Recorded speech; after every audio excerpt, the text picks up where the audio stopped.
Assalamualaikum everyone, good morning and welcome back to another episode of the Inside Scoop जहां हम break down करते हैं stock market को, decode करते हैं फाइनेंशियल मिस्ट्रीज और लाते हैं एक्सक्लूसिव इनसाइट्स आपके लिए सबसे बड़े नामों से who are in the financial markets। मैं आपकी होस्ट हूँ माशा खान और आज का episode as usual packed with market updates, expert analysis और एक्सक्लूसिव कॉन्वर्सेशन एक टॉप फाइनेंशियल माइंड के साथ। तो हमारे साथ रहिएगा क्योंकि आप ये मिस नहीं करना चाहेंगे। हमारा इनसाइट स्कूप वाहिद शो है पाकिस्तान में जो आपको ना सिर्फ इकोनॉमी और फाइनेंस की न्यूज़ देता है मुश्किल उर्दू में, हम वो भी आसान करते हैं, लेकिन ऑल्सो हम आपको न्यूज़ से जो आपके ऊपर असर पड़ता है और जो फाइनेंशियल लेसन्स होती हैं वो भी देते हैं रोज़ाना। आज के एपिसोड का आगाज़ हम करेंगे विद PSX की अपडेट। कल Pakistan stock market benchmark KSE 100 index ने क्लोजिंग दी एट 114,084 पॉइंट्स। 93 पॉइंट्स का ड्रॉप था मार्केट में which is relatively flat. Tuesday को ट्रेडिंग वॉल्यूम्स रिकॉर्डेड थी at 128 million shares which is very low, लेकिन एक्सपेक्टेड रमज़ान में। टॉप परफॉर्मिंग कंपनीज में से मतलब वॉल्यूम वाइज वो SSGC, Prima, BOP, Symmetry। अगर हम हीट मैप को देखते हैं यहाँ, if you could have the heat map नज़र आता है कि BOP, PIBTL, Synergy, PPL, NBP, OGDC, Sui Northern, ये वॉल्यूम लीडर्स थे लेकिन हैवी सेलिंग विटनेस की। हाउएवर सीमेंट कंपनीज के लिए अच्छा दिन था in the market. DG Khan cement, Fauji cement, Maple, these were all, it was a positive day उनके लिए। ऑयल मार्केटिंग कंपनीज अच्छा परफॉर्म कर रही हैं, specially PSO, SSGC, OGDC, PPL, SNGP all directly involve हैं हमारी सर्कुलर डेट वाले मसले में जो आजकल न्यूज़ पे सर्कुलेट हो रही है। IMF की सबसे स्ट्रॉन्ग कंडीशन है कि आप या तो कम करें या फिर ख़त्म करें सर्कुलर डेट को। कल हमने बात की थी कि सर्कुलर डेट होता क्या है। एनर्जी सेक्टर ने सर्कुलर डेट पाकिस्तान का जो है it has reach 5.4 trillion rupees, trillion मतलब खरब, आई थिंक खरब ही होता है।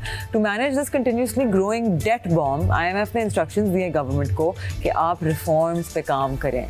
रिफॉर्म्स इंक्लूड करते हैं लॉस मिनिमाइज करना इन कंपनीज का जो इन्वॉल्व हैं और कि उनको जो डेट ओड है वो वापस दी जाए इन्हें। PSO, OGDC, PPL, के इलेक्ट्रिक, ये कुछ पब्लिक लिमिटेड कंपनीज हैं जो इन्वॉल्व हैं इस ऑर्डियल में। नाउ गवर्नमेंट एक्सप्लोर कर रही है तरीके out of the debt. 5 trillion की डेट में से 1.25 ट्रिलियन रुपये बोरो की जाएगी फ्रॉम कमर्शियल बैंक ताकि वो डेट सेटल की जाए। इस खबर की वजह से OGDC, PPL, PSO को सबसे ज़्यादा पॉजिटिव असर होगा जो हमने देखा। PSO एक पॉइंट पे 2023 में हैड रिसीवेबल्स अमाउंटिंग टू 800 अरब रुपए। Similarly as the government formulates a plan कि ये डेट पे आउट हो, हम देखेंगे काफ़ी डिसेंट राइज कुछ स्टॉक्स में। दिस इज़ नॉट बाय और sell call, we just discussing. Pakistan stock market में काफ़ी अरसे से फॉरेनर सेलिंग कर रहे हैं एंड 2017 में एक ऑल टाइम हाई के बाद मार्केट गिरी ड्यू टू फॉरेन कॉर्पोरेट्स की सेलिंग। बहुत बड़ी क्वांटिटीज एक्विटीज़ की उन्होंने सेल ऑफ करना शुरू कर दी थी। This coupled with downgrade of our rating जो इंटरनेशनल रेटिंग एजेंसीज की वजह से थी, हमने विटनेस की और सेलिंग। 2017 में टोटल मार्केट कैप था $96 बिलियन का, लेकिन 2025 में हालांकि इंडेक्स ने फिर से ऑल टाइम हाइज हिट किए हैं, मार्केट कैप $50 बिलियन मार्क पे है। तो to reach the level in 2017 हमें एक और 50 बिलियन चाहिए होंगे फॉर द मार्केट कैप, जिसका मतलब है कि वी नीड के मार्केट एटलीस्ट डबल करे in value to reach a previous market cap. Something that might help this is के रिसेंट न्यूज़ आई थी जो बेनिफिशियल है बैंकिंग सेक्टर के लिए भी, कि पाकिस्तान को ग्लोबल रेटिंग एजेंसी मूडी ने अपग्रेड किया है जो कंट्री की बैंकिंग आउटलुक है from stable to positive. Agency ने स्टेट किया कि हमने अपना आउटलुक रिवाइज किया है पाकिस्तान के बैंकिंग सिस्टम्स में to positive from stable rating. However in the statement agency ने ये भी कहा कि कॉशन रखना चाहिए एज पाकिस्तान की लॉन्ग टर्म डेट सस्टेनेबिलिटी एक बहुत बड़ा कंसर्न है। मूडीज़ की रेटिंग बहुत इंपॉर्टेंट होती है क्योंकि ये रेटिंग डिटर्मिन करती है एक कंट्री की क्रेडिट वर्दीनेस और इन्फ्लुएंस करती है इन्वेस्टर की कॉन्फिडेंस और स्टेबिलिटी को। सबसे बड़ा बेनिफिट इज़ कि एक अपग्रेड जो आपको रेटिंग में मिलती है तो पोटेंशियल होता है कि आपका FDI इंक्रीज होगी, मतलब कि ग्लोबल फंड मैनेजर्स देख रहे होते हैं to invest in emerging markets. वो फिर देखते हैं कि ये एक पॉजिटिव इंडिकेशन है कि उनकी रेटिंग बढ़ गई है, तो वो सोचेंगे पाकिस्तान में इन्वेस्ट करते हैं। तो अब न्यूज़ डिस्कस करते हैं about the Pakistan stock market and economic news वाले सेगमेंट की तरफ आगे चलते हैं। हैलियन पाकिस्तान एक फार्मास्यूटिकल कंपनी है उन्होंने सक्सेसफुली डिस्पैच किए हैं अपनी पहली consignment of Centrum to Kenya. Centrum एक मल्टीविटामिन टैबलेट है जो हैलियन प्रोड्यूस करती है। दिसंबर 2024 हैलियन ने मैन्युफैक्चर करना शुरू किया इस मल्टीविटामिन को पाकिस्तान में ही, और आज थैंक्स टू SIFC और उनका सपोर्ट और उनकी फैसिलिटेशन की वजह से उन्होंने पहली शिपमेंट एक्सपोर्ट कर दी है from there Jamshoro factory to Kenya. What happens when essentially Centrum के साथ what's going on with Centrum is हमारे mostly multivitamins पाकिस्तान में are imported, right? और multivitamins बहुत सारे लोग use करते हैं, but because of them being imported तो obviously हमारा import bill increase होता है, and ऊपर से आपकी pricing increase हुई भी होती है on imported products, the tax that is on it, right? तो जब आप एक local manufacturer आ जाता है in the game, this is essentially for them would be they would be the first people who will be producing this, due to which investors tend to look at this thing as a positive news share price के लिए, क्योंकि उनके price margins can possibly go up, उनकी profitability increase हो सकती है, उनकी this is growth within the company। आप देखते हैं कि वो company expand कर रही है, they are trying to scale their operations, and overall ये सारे अच्छे indicators होते हैं for a company। दूसरी news ये है कि report by Pakistan Automotive Manufacturers Association stated के पैसेंजर कार सेल्स इंक्रीज हुई हैं बाय 44%। इसका मतलब है 67,000 यूनिट्स बेचे गए हैं during first 8 months of the current fiscal year। ये डेटा रिलीज हुआ था सारे व्हीकल्स के लिए इंक्लूडिंग 2, 3 and 4 व्हीलर्स। इंपॉर्टेंट चीज़ें नोट करने की कि जीप्स और पिकअप्स की सेल्स इंक्रीज हुई हैं बाय 69%। ट्रैक्टर्स और ट्रक्स की सेल्स में डिक्रीज देखा गया। अकॉर्डिंग टू हमारे कुछ एनालिस्ट्स हैं ऑटो सेल्स के, ऑटो सेल्स इंक्रीज हुई हैं इस साल, and up trend will continue to rise as new variants of cars are entering the market. ये न्यूज़ बहुत बेनिफिशियल है उन लोगों के लिए जो ऑटोमोबाइल सेक्टर में इन्वेस्ट कर रहे हैं in the Pakistan stock exchange. ज़्यादा रेवेन्यू का मतलब ज़्यादा प्रॉफिटेबिलिटी विच लीड्स टू आपका इंक्रीज इन स्टॉक प्राइसेस, जिसकी वजह से ऑब्वियसली बेनिफिट होता है शेयर होल्डर्स को, they get more money compare to what they invested. अब चलते हैं toward the stock market. Ramzan timings for stock market are different. Ramzan में stock market is open from 9:15 AM to 1:30 PM। Ramzan की वजह से हमें थोड़ा सा वॉल्यूम्स में श्रिंकेज नज़र आता है। Market currently as we all know जब से शो शुरू हुआ है रेंज बाउंड है। इंटरेस्ट में cut could have been a positive trigger, लेकिन क्योंकि वो अनचेंज था, आई थिंक IMF एक उससे ज़्यादा ट्रिगर होगा हमारी मार्केट के लिए। Today we will have a very special guest, लेकिन उससे पहले हो गया है वक्त एक छोटी सी ब्रेक के लिए, तो आप प्लीज़ हमारे साथ रहिएगा। We will be right back. We have someone very important with us. Stay with us. You are watching the Inside Scoop. I am Mashal Khan.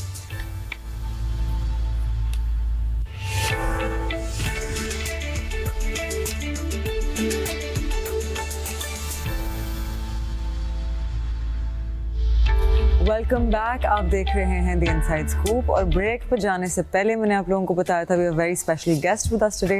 रोज़ हमारी कोशिश होती है कि आपको मिलवाया जाए with the greatest minds of the financial and capital markets.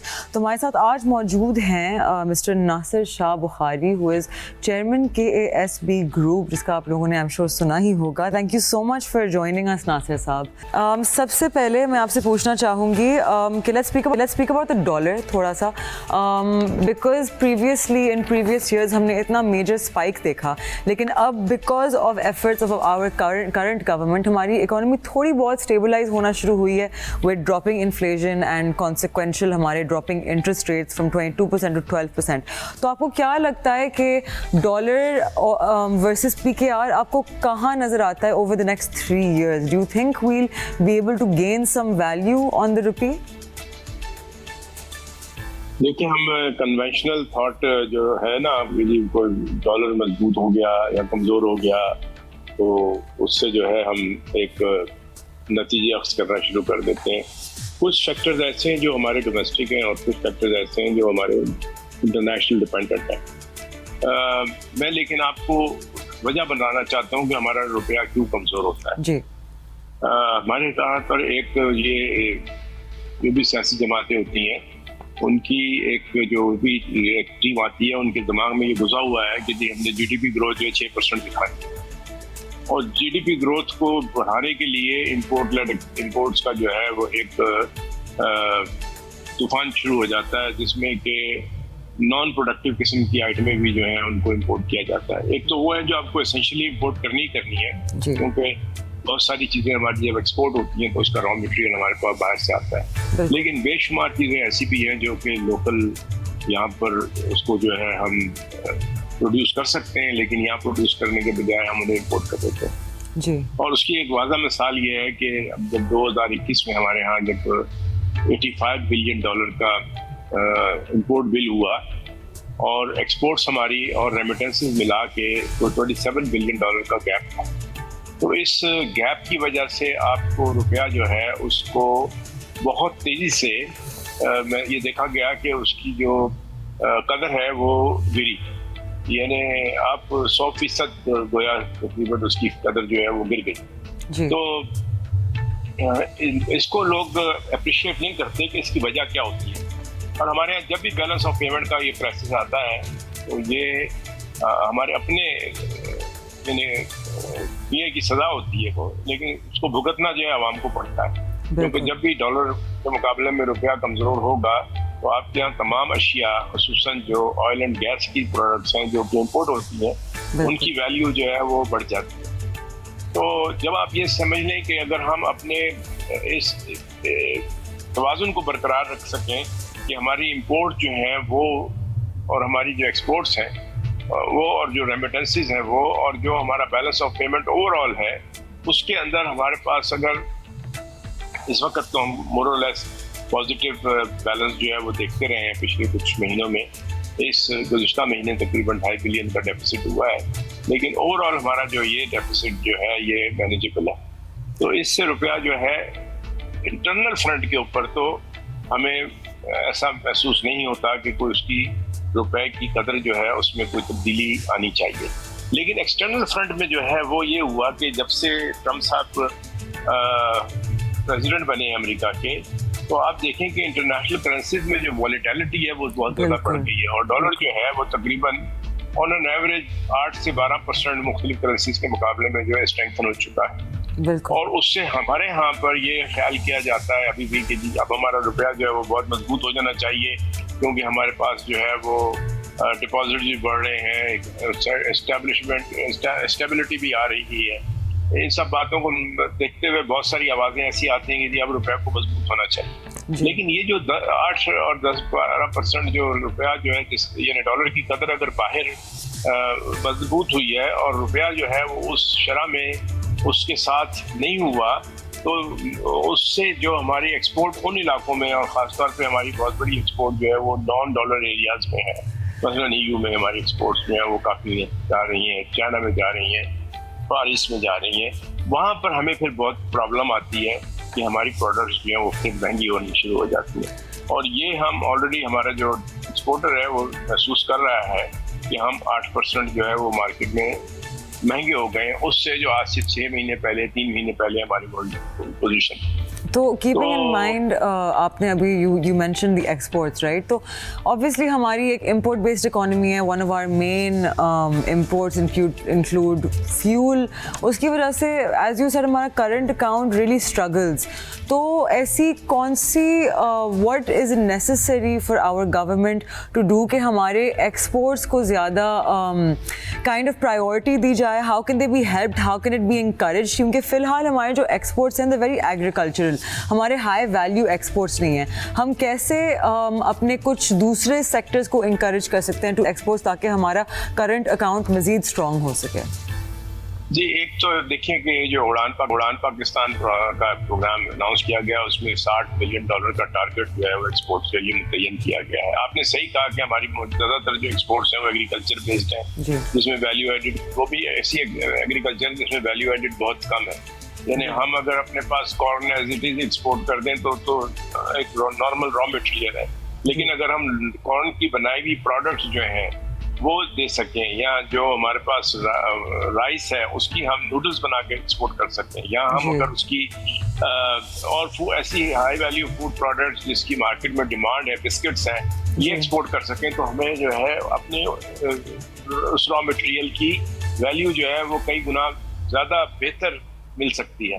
तो उस तरफ एक तो हमारा सफ़र जो है वो बिजनेसेस को उस तरफ ले जाना होगा, और दूसरा जहां आपने देखा कि ये जो हमारी आईटी की एक्सपोर्ट्स जो है वो बढ़नी शुरू हुई भी हैं, अभी भी उनको जो है बहुत प्रॉब्लम्स होती हैं। वो कहते हैं जी हमें बड़े मुश्किलात होती हैं हमारी कंपनियों के सिलसिले में, जो है बड़ी यहाँ जो स्पेशल टेक्नोलॉजी जोन्स बने हैं उनके अंदर हमारे रजिस्ट्रेशन के प्रोसेस जो है वो बहुत लंबे होते हैं।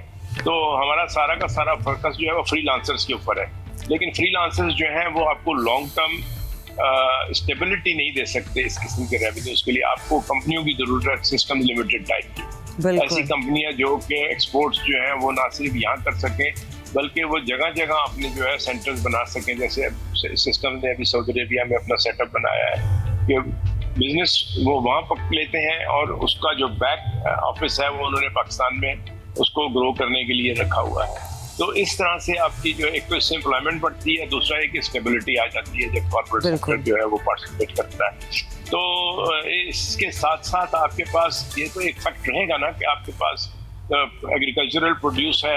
अब अनफॉर्चुनेटली हमारी कॉटन की अपनी प्रोडक्शन जो है वो उस हद तक नहीं रही, लेकिन हमारी कॉटन के अंदर भी जो है आपको जो वैल्यू एडेड है वो उस शरह से नजर नहीं आता। हाँ, किसी हद तक जो है वो हमारे यहाँ होजरी वगैरह के काम होने लगे हैं, हमारे यहाँ जुराबें बहुत अच्छी बनने लगी हैं और उनकी एक्सपोर्ट जो है वो बढ़ी है, लेकिन आपको कोई पाकिस्तानी ब्रांड इंटरनेशनल जो है वो टेक्सटाइल का अभी तक बन नहीं सका। तो उसके अंदर वैल्यू एडिशन करके जो है उस ब्रांड को इंट्रोड्यूस करने की जरूरत है।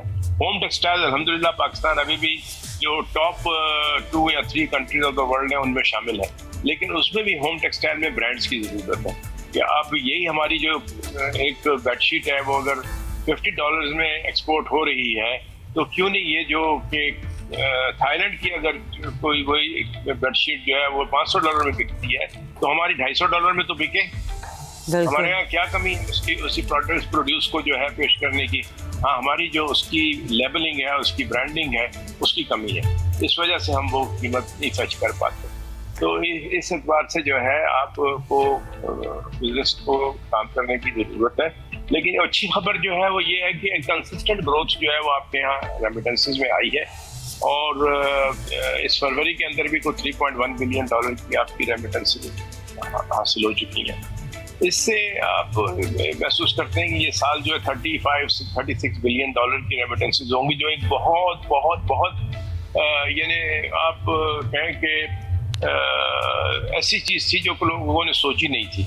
लेकिन इसमें अभी भी गुंजाइश है कि ये 10 to 15 बिलियन डॉलर इसमें मजीद अगले आने वाले सालों में इजाफा हो सके। तो इससे आपको एक स्टेबिलिटी तो मिल जाती है कि आपकी एक्सपोर्ट्स अगर उस तरह से नहीं बढ़ी, हालांकि एक्सपोर्ट के भी अबाउट $30 बिलियन के चांसेस हैं कि हो जाएंगी, लेकिन ये है कि ये आपको मौका फराहम कर रहा है कि आप अपने इंडस्ट्रियल बेस को जो है इस हद तक स्ट्रॉन्ग कर लें और जो वैल्यू एडिशन है उसको इतना बढ़ा लें कि फिर ओवर पीरियड ऑफ टाइम आप इसे कंपनसेट कर सकें। लेकिन ये जो अभी आप रेमिटेंसेस का जो ट्रेंड देख रहे हैं उसमें अगर आप पाकिस्तान को देखें $36 बिलियन और हिंदुस्तान का $125 बिलियन देखें, तो आपको ये महसूस होता है कि पाकिस्तानियों की तरफ से जो है given the share of size of the country, Pakistan की जो परफॉर्मेंस है वो बहुत बहुत बेहतर है। और उसमें सऊदी अरेबिया में जो हमारे पाकिस्तानी हैं या यूएई में जो हमारे पाकिस्तानी हैं और मिडिल ईस्ट में पाकिस्तानी हैं, उनकी तरफ से जो रेमिटेंसेज हैं वो सबसे ज़्यादा आती हैं। इवन अमेरिका और यूके की तरफ से भी रेमिटेंसेज जो है वो बढ़ी हैं, 38% जो है रेमिटेंसेज में इजाफा हुआ है। और अमूमन आमतौर पर ख्याल था कि शायद यूके और अमेरिका से जो है रेमिटेंसेज कम होंगी, ऐसा नहीं हुआ। वहाँ पर भी जो है उसी रेशो से जैसे बाकी सब जगहों से रेमिटेंसेज बढ़ रही हैं, यहाँ भी बढ़ रही है। इसमें कुछ पाकिस्तान के जो हमारे लॉ इन्फोर्सिंग के इदारे हैं, खासतौर पर FIA और दूसरे स्टेट बैंक ऑफ पाकिस्तान, उनको भी मुबारकबाद देनी चाहिए क्योंकि उन्होंने उनकी काविशों की वजह से ये हवाला हुंडी का कारोबार जो है ये उसको बहुत धचका पहुंचा है और वो पैसा जो है वो ऑफिशियल रूट्स के जरिए मुल्क में आना शुरू हुआ है। तो इसमें अभी भी 10 से 15 बिलियन डॉलर, जैसे मैंने कहा कि इसमें गुंजाइश है कि ये इसमें बढ़ सके। और उससे आपको कम से कम ये जो आपकी इंपोर्ट के सिलसिले में जरूरत पड़ती है पैसों की, उसमें आप महसूस करेंगे कि ये आपके पास प्रेशर जो है वो काफ़ी कम हुआ है। इसी तरह से आप अगर ये भी देखें कि जो आपकी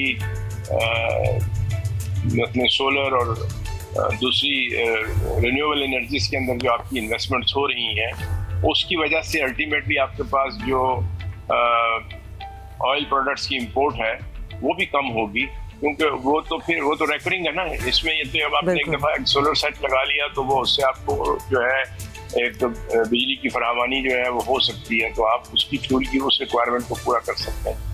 लेकिन ये नहीं है कि फ्यूल बिल्कुल ही जो है नहीं होगा, लेकिन ये कि फ्यूल का परसेंटेज और रेशो जो है वो कम हो सकता है, और यही हमें करना भी चाहिए। बिल्कुल। तो अभी आपने बात की स्टेट बैंक पाकिस्तान की। पाकिस्तान इज़ यूज्ड टू के मतलब कंटिन्यूस बूम बस्ट साइकिल्स होते हैं। हमारी monetary policy switches from expansionary to contractionary, जिसकी वजह से कुछ टाइम के लिए we very happy, the economy is stabilising, फिर एकदम से we have to shift to a contractionary monetary policy. Obviously बीच में बहुत पॉलिटिकल इंस्टेबिलिटीज़ भी आती हैं, लेकिन आपको क्या लगता है कि लॉन्ग टर्म इकोनॉमिक पॉलिसीज़, मतलब कौन सी इकोनॉमिक पॉलिसीज़ की ज़रूरत है ताकि हम सस्टेनेबल ग्रोथ की तरफ बढ़ना शुरू करें? देखिए, तो मैंने आपसे पहले इब्तिदा में ही बता दिया था कि हमारे यहाँ एक अमूमन ये दस्तूर है कि जो भी सियासी जमातें आती हैं वो ये कोशिश करती हैं कि वो जीडीपी ग्रोथ के खौफ में मुब्तला हो जाएं और 6% की हमने पाकिस्तान को जो ग्रोथ दिखानी, और उसके लिए वो सबसे आसान काम है आप इम्पोर्ट लेड ग्रोथ जो है वो दिखा दें। तो ये समझने की ज़रूरत है, और एक ऐसा जो जिसे आप कहते हैं चार्टर ऑफ इकोनॉमी, उसके ऊपर डिसाइड करने की जरूरत है कि जो भी हुकूमत आए वो इस पर कोशिश करे कि इकोनॉमिक स्टेबिलिटी हासिल करने की जरूरत है। ये जीडीपी ग्रोथ के चक्कर से जो है मुल्क को 10-5 साल के लिए निकाल दें, ताकि मुल्क जो है वो एक दफ़ा इकोनॉमी की स्टेबिलिटी जो है उसको मुकम्मल तौर के ऊपर हासिल कर दें। या हम 2 साल अपने आप को स्टेबिलिटी की तरफ लेके जाते हैं, फिर हम अपने आप को बैलेंस ऑफ पेमेंट के चक्कर में ले आते हैं, उससे अपनी जान छुड़ाएं। लेकिन वो तभी मुमकिन है जब तमाम जमातें जो है इस पर फैसला कर लेंगी कि हमने इस किस्म की जो कि इम्पोर्ट लेड ग्रोथ दिखाने की कोशिश है उसको हमने मना कर देना। तो लेकिन आप पाकिस्तान की इकोनॉमी का ओवरऑल साइज देखिए ना, तो उस इकोनॉमी के साइज के जो डायमेंशंस हैं उसमें आप चाहे कुछ कह लें, एग्रीकल्चर और लोकल प्रोड्यूस जो है वो हमारी बैकबोन है, और उससे भी स्ट्रेंथन करने की जरूरत है कि उसको कैसे मॉडर्नाइज किया जाए। और जैसे अभी आपके पास ये मुल्क में ऐसे प्लान्स जारी हैं जिसमें कि जो मैकेनाइजेशन है उसकी तरफ लेके जाया जा रहा है बजाय ट्रैक्टराइजेशन के, और इस पानी के इस्तेमाल के सिलसिले में जो है वो आपके पास ज़रूरत है कि आप नई टेक्नोलॉजीज को इंट्रोड्यूस करें जो की जा रही हैं। मसलन जो पिवट्स के सिलसिले में, या जो आपकी ये ड्रिप इरीगेशन के सिलसिले में मुल्क भर में एक ऐसी कंपेन्स जारी हैं जिससे कि उसको वो हासिल कर रहे हैं। तो ये एक पूरा फेज़ है जिससे गुजरना होगा, और इस तरह से जो आपकी ऐसी ज़मीनें जो कि आबाद नहीं है उनको आबाद करने का मुल्क में पूरा वसी तौर के ऊपर जो है इम्प्लीमेंटेशन का प्रोग्राम जो है वो शुरू करना पड़ेगा। मसलन मैं आपको एक अच्छी बात बता दूं कि आज से चंद बरस पहले पाकिस्तान जो है वो दुनिया में ओलिव प्रोडक्शन में 45वें या 50वें नंबर पर था। आज पाकिस्तान जो है दुनिया का 15th टॉप प्रोड्यूसिंग कंट्रीज में ऑलिव्स के है, और अगले 10 साल में ये फोरकास्ट किया जा रहा है कि पाकिस्तान 5 जो टॉप ओलिव प्रोड्यूसिंग कंट्रीज हैं उनमें होगा शामिल। और ओलिव ऑयल को जो है वो लिक्विड गोल्ड कहते हैं, और वो सही कहते हैं, गलत नहीं कहते। उसकी कीमत इस वक्त कोई $14-15 हज़ार पर ton, and that would be a high value export. तो उस पर थोड़ा अगर हम फोकस करें तो दैट कैन रियली हेल्प। तो ऐसी चीजें पाकिस्तान को जो है एक नई डायमेंशन की तरफ लेके जा सकती है, उसमें अपनी ब्रांडिंग करें, अपनी प्रोडक्ट बनाएं। अच्छी बात यह है कि हमारा मौसम जो है खासतौर पे, क्योंकि हमारे यहाँ गर्मी होती है, उस गर्मी का ये फायदा है कि हमारे यहाँ क्वालिटी ऑफ ऑलिव जो है वो बहुत बेहतर क्वालिटी के अवेलेबल है। तो और उसमें जो है बहुत मेजर किस्म की पाकिस्तान में जो है एक इनिशिएटिव है जिसमें इंटरनेशनल ऑलिव इंटरनेशनल काउंसिल जो है वो भी शामिल है, और पाकिस्तान एग्रीकल्चर मिनिस्ट्री ने एक ऑयल बोर्ड बना रखा है, ऑयल सीड बोर्ड, वो भी शामिल है, और उससे जो है एक मुल्क में अच्छी वैरायटी के ऑलिव जो है उनको इंट्रोड्यूस किया जा रहा है। तो ये चंद ऐसी चीज़ें हैं जिसकी वजह से आपकी एक्सपोर्ट को भी ग्रोथ मिल सकती है, और लोकल प्रोडक्शन के अंदर जो है वैल्यू एडिशन का इजाफा हो सकता है। तो sir I wanted to ask because कैसवेट द यूनिवर्सिटी वो भी आपके कंग्लोमरेट के अंदर आती है माशाल्लाह, तो एसेंशली हमारे मुल्क में इतना कल्चर नहीं है टू सपोर्ट स्टार्टअप्स। दुनिया में इवन अगर हम अपनी नेबरिंग कंट्री को देखें, इंडिया को, there is a lot of culture वहाँ का। अगर आप उनके टीवी शोज़ देखें, they are very innovative, people are coming up with new businesses. हमारे यहाँ it's mostly the same, real estate में चले जाओ, बैंकिंग में चले जाओ, लॉयर, डॉक्टर, हम कैसे मतलब एक बेहतर क्लाइमेट बना सकते हैं फॉर हमारे स्टार्टअप्स के लिए और एंटरप्रेन्योर्स के लिए, ताकि वो इनकरेज हों थोड़ा सा? नहीं, ये जो पिछले 5 साल में अगर आप देखें तो पाकिस्तान में स्टार्टअप्स जो हैं उनमें एक काफ़ी बड़ी बेहतरी आई है, कल्चरली भी, इन्वायरमेंट वाइज भी। पाक लॉन्च के नाम से एक पाकिस्तानी स्टार्टअप्स को जो इंट्रोड्यूस किया जाता है पूरी दुनिया में, नई फंडिंग आई है। कोई 53 कंपनीज जो हैं स्टार्टअप्स की, उनको पिछले कोई 6 महीने में नई फंडिंग मिली है। ये आपकी बात सही है कि लोकल पाकिस्तान में स्टार्टअप्स के लिए फंडिंग का प्रॉब्लम है। जब तक वो बहुत स्ट्रॉन्ग नाम ना हो उस वक्त तक लोग जो है लोकल स्टार्टअप में भी पैसा नहीं डालते। लेकिन मैंने देखा ये कि जो एग्रीकल्चर के अंदर स्टार्टअप्स आए हैं वो सब के सब जो है खूब कामयाब हुए। एक तो उनको एक ऐसी मार्केट मिली है जिसमें कोई कंपटीशन नहीं है, और दूसरा जो उनके पास खासतौर पे ये जो टेक्नोलॉजी साइड के ऊपर चंद एक कंपनियां ऐसी हैं जिनकी वजह से, जिन्होंने बहुत तेजी से जो है अपने आप को ग्रो किया। और मैं देखता हूँ कि ये मसलन जो सॉइल साइंसेज हैं उसके अंदर पाकिस्तान में जो स्टूडेंट्स मास्टर्स कर रहे हैं या पीएचडी कर रहे हैं, वो कॉलेज यूनिवर्सिटी में पढ़ाने के अलावा कोई काम नहीं करते थे। लेकिन अब जो है बहुत सारे बच्चे मैंने देखे हैं जो कि अपनी कंपनियां बना के जो है खुद प्रोडक्शन में आना चाह रहे हैं। और क्योंकि मेरा एग्रीकल्चर में इंटरेक्शन ज़्यादा होता है आजकल, तो मैं उनसे बहुत रेगुलरली मिल रहा हूँ। तो हम एक्सपेक्ट कर सकते हैं कि आपकी तरफ से ऑलिव एक्सपोर्ट्स और ऑलिव ऑयल के एक्सपोर्ट्स शुरू हो सकते हैं? जी, मैंने प्लांटेशन लगाई है अभी, और हालिया वक्तों में 50 एकड़ के ऊपर, और उसमें डॉक्टर खैर मोहम्मद काकड़ साहब जो बोर्ड के चेयरमैन हैं, एमडी हैं, जो इस्लामाबाद में वाक़ है, उन्होंने खुद भी इंट्रैक्शन लिया। और आपको मुझे पता नहीं कहना चाहिए या नहीं, लेकिन खुशी होगी ये जान के कि सिंध में जो पहला ऑलिव एक्सीलेंस सेंटर है वो मेरे फार्म पे कायम किया गया, जहां हम माशाल्लाह, huge congratulations to you sir. जी मेहरबानी। That's lovely. पहली दफा जो है सिंधड़ी आम तो आपने सुने होंगे ना, बिल्कुल में जो है वो ऑलिव एक्सीलेंस सेंटर जो है वो कायम किया गया है। That's amazing. Thank you so much for sharing that with us. तो अभी हमारा सर्कुलर डेट की जो न्यूज़ आई थी कि 1.25 trillion rupees going to be release through commercial bank, वो सेटल किया जाएगा विद सर्टेन कंपनीज। तो आपको क्या लगता है कि is this going to help the situation? Will it add to it? Because IMF currently from recent reports is not happy with the situation. वो खुश नहीं है कि कहीं और से बोरोइंग होकर पे ऑफ हो रही है डेट्स। देखिए, रिसोर्सेज तो आपके पास है नहीं अपने जो कि जनरेट हो चुके हो उस वजह से, तो ये कुछ ना कुछ जो है आउट ऑफ बॉक्स थिंकिंग तो करनी पड़ेगी। लेकिन उसमें बहुत बेहतर ये होता कि अगर हम कोई कैपिटल मार्केट ड्रिवन इंस्ट्रूमेंट्स जो है वो इंट्रोड्यूस कर पाते, लेकिन वो भी अभी नहीं हो पा रहे। तो क्योंकि उसमें रिटर्न कॉस्ट जो है वो बहुत ज़्यादा होगी कैपिटल मार्केट रिलेटेड, या वरना बॉन्ड्स जो थे, long term bond, 30 years bond, 40 years bond, वो इशू किया जाना चाहिए था इनको पे ऑफ करने के लिए। तो क्योंकि अल्टीमेटली तो ये जितनी भी इनकी कॉस्ट है उसने टेपर होना है वक्त के साथ साथ, जो इनकी प्रोडक्शन कॉस्ट है वो कम होगी, तो आप अपने उसको पे ऑफ कर सकते हैं। बाहर तो ऐसा ही होता है कि आपको बैंकिंग सेक्टर के पास जाने के बजाय कैपिटल मार्केट से, लेकिन हमारी कैपिटल मार्केट की भी बेस इतनी बड़ी नहीं है कि हम यहाँ से डोमेस्टिक बिल्कुल बड़ी बोरोइंग ले सकें विदाउट गवर्नमेंट गारंटी। और गवर्नमेंट गारंटी जो है वो एक तरह की ट्रस्ट होती है। जब आप बैंक से लोन लेने जाते हैं तो वो भी बैंक के पास इस तरह की आप गवर्नमेंट गारंटी ही दे रहे होते हैं। बिल्कुल गवर्नमेंट जो है वो उसको So kind of like a one last solution type of, और कोई choice नहीं। बिल्कुल ऐसा। Well, thank you so much, Nasir Saab, for your time. I really appreciate you taking the time out to speak. And with that, हमारे आज का episode comes to a close. I would like to remind you guys, the point that we do this is ताकि आप लोग included feel करें।